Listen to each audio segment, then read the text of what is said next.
Welcome to Crossfire, the show that dives into the heart of global conflicts when nations collide, alliances shift, and lives hang in the balance. On tonight's show, we tell you how one of Ukraine's flagship military projects is facing desertions due to poor leadership and disorganisation. Also on the show, we tell you why China might be funding for a militant uprising in India's Arunachal Pradesh to disrupt New Delhi's hydropower projects on Siang River.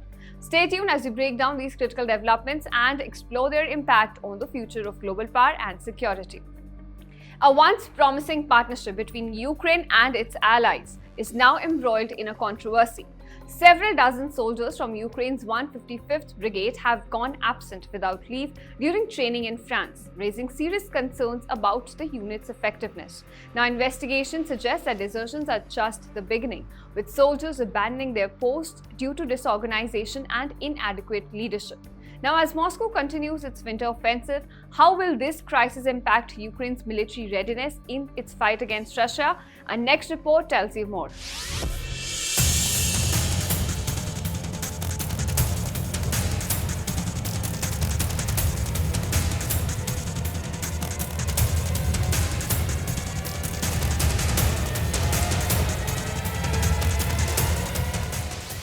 What was supposed to be a crucial partnership between Ukraine and its international allies is now embroiled in controversy, with accusations of poor leadership, disorganization, and high desertion rates. According to reports, French army officials have confirmed that several dozen Ukrainian soldiers from the brigade went absent without leave during the training period in France. The 155th Brigade, one of the Ukraine's military flagship projects, was set up to receive training and heavy equipment from Kyiv's international partners, with hopes of strengthening Ukraine's front lines. Yet, this project has quickly become plagued by controversy. Recent media investigations, including one by Ukrainian publication Censor.net, claim that desertions are just the tip of the iceberg. According to the report, soldiers deployed near Pokrovsk have been leaving their posts due to poor command, disorganization, and inadequate leadership in the brigade. The issues have not gone unnoticed by Ukraine's military leadership. The commander of Ukraine's ground forces publicly acknowledged the significant challenges plaguing the brigade. The rising discontent has also prompted Ukraine's State Bureau of Investigation to launch a probe into the desertions and alleged abuse of authority. In response to the crisis, army chiefs have ordered the inclusion of drones in the brigade's operations to address some of the operational gaps. The disarray comes as Russia has claimed to have captured the key logistics hub of Kurakovo in Ukraine's eastern Donetsk region. The city sits on a major highway connecting the Russian-occupied city of Donetsk to the Ukrainian city of Zaporizhzhia. But the question remains, what does this mean for Ukraine's military readiness? As the pressure mounts in the ongoing war with Russia, the crisis with the brigade is fueling growing calls for urgent reforms within Ukraine's military leadership. Israeli soldiers are facing a rising tide of legal action abroad, with more and more countries investigating their roles in the conflict in Gaza.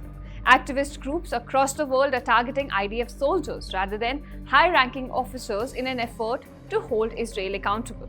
Now, as Israel pushes back against these legal challenges, the question remains, is this a coordinated international effort to target Israeli soldiers or a genuine pursuit of justice?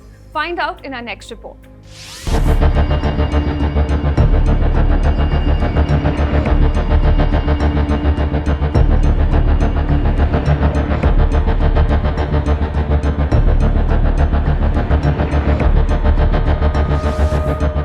The Israeli army has issued a stark warning to its soldiers, particularly reservists. International travel could now pose serious legal risks. The caution comes after a high-profile incident in Brazil, where an Israeli reservist fled the country while under investigation for alleged war crimes committed in Gaza. This is not an isolated case.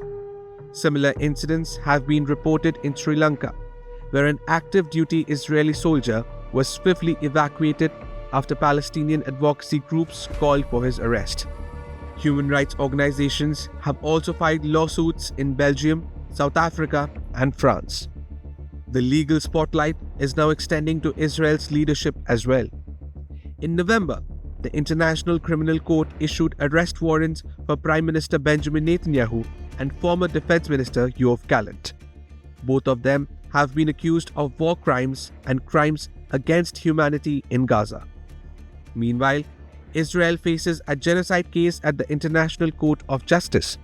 To counter these growing risks, the Israeli government is taking action. A joint task force comprising the military prosecution, foreign ministry, and national security agencies have been formed to assess the risks to its soldiers. This includes hiring legal team in countries where lawsuits have been filed and preparing emergency evacuation plans for reservists at risk of arrest.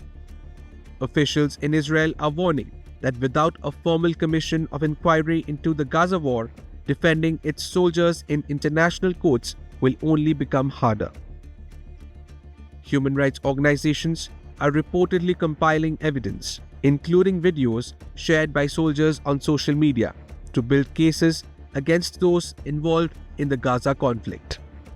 As human rights organizations and international courts ramp up their investigations, the challenges for Israel, both diplomatically and legally, continue to grow. India's northeastern frontier is under fresh geopolitical tension, with Arunachal Pradesh at the center of a quiet but strategic battle. The Siang River, key to India's hydropower ambitions and water security, faces a new threat, and it's not just from nature, but from the United Tani Army, a militant group allegedly backed by China. Now, as Beijing builds dams on its side of the border, experts say it's using insurgents to sabotage India's mega dam projects. So, is this another chapter in China's hybrid warfare? Our next report decodes it for you.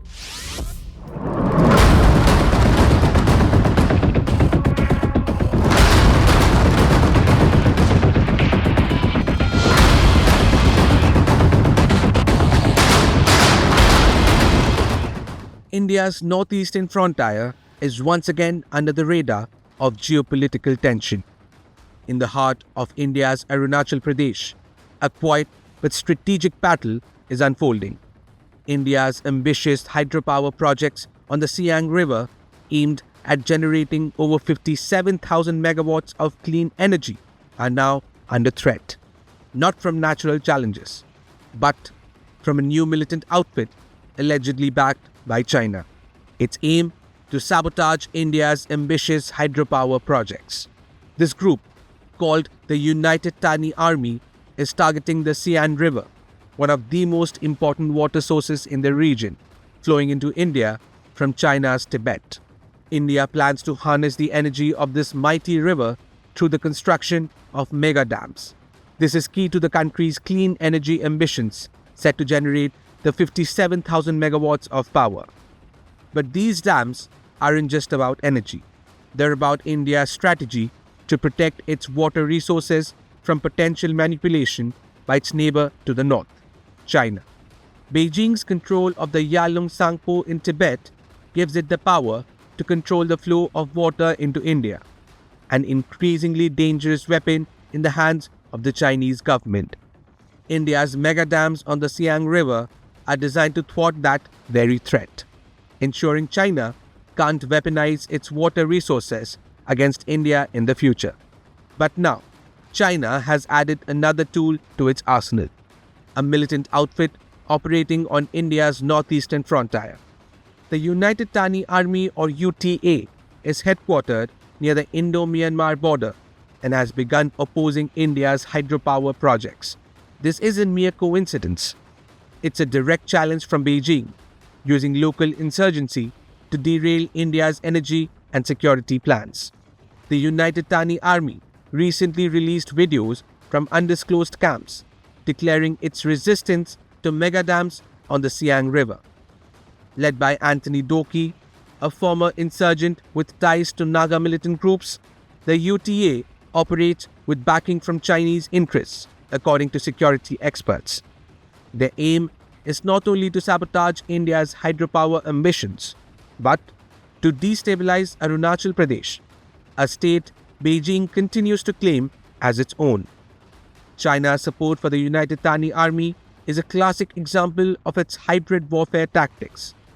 While it builds massive dams on its side of the border, it's using groups like the UTA to prevent India from securing its water resources. This isn't just about energy, it's about controlling the region's most critical resource, water. The UTA's emergence comes amid rising public discontent in Arunachal Pradesh. Protests in Upper Siang and Lower Siang have seen locals opposing the government's support for hydropower giant NHPC, citing environmental and displacement concerns. But behind this local dissent lies a more sinister force, as the UTA leverages these protests to further its agenda. Meanwhile, China's construction of the Brahmaputra mega dam continues unabated. Once completed, this dam could alter the river's flow into India, potentially creating floods or droughts at Beijing's will. By obstructing India's dam on the Siang, China seeks to maintain its upper hand, holding Arunachal Pradesh's rivers hostage to its geopolitical ambitions. With hydropower projects caught in the crossfire of geopolitical tensions, Arunachal Pradesh has become a flashpoint in the larger India-China rivalry. Will India's resolve stand firm against these challenges? Or will China's shadow loom large over the northeast? Well, that's all we have for you in this edition of Crossfire. Stay tuned to India Today Global, where we simplify geopolitics for you.